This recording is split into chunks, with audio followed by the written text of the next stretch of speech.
We will now discuss confidentiality and case handling. Confidentiality indicates an explicit promise to reveal nothing about an individual except under conditions agreed to by the source or the subject. Siegel, 1979. The category of privileged communication is designed to protect confidential information from disclosure in legal proceedings. The limits of confidentiality and privileged communication come under scrutiny when a case involves the potential for violent behavior. 3 important principles have a bearing on this issue. Those principles involve the legal, ethical, and moral codes of the helping professions.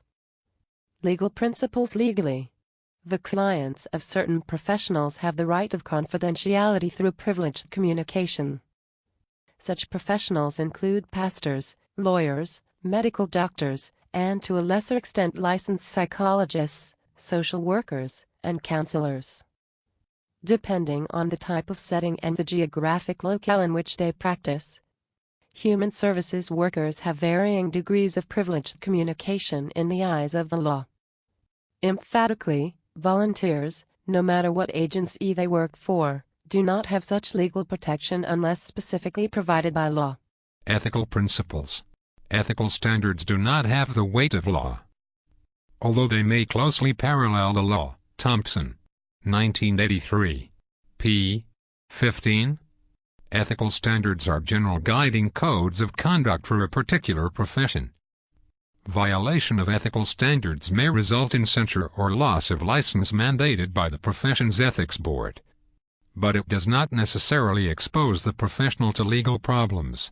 Ethics are general guiding principles of conduct for the particular profession, and only the professional associations, such as the American Psychological Association, the National Association of Social Workers, and the American Counseling Association, have specific standards that speak to confidentiality.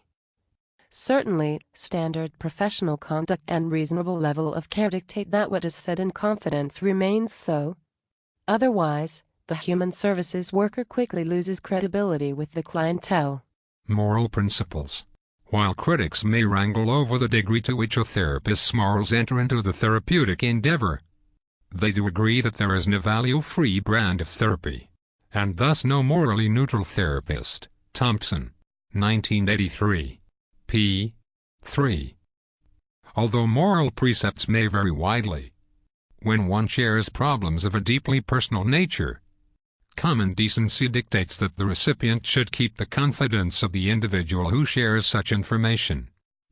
It is not uncommon that personal moral stands may fly in the face of both ethical and legal considerations.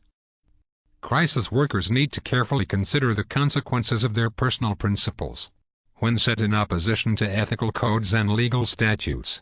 The next segment will discuss intent to harm and the duty to warn.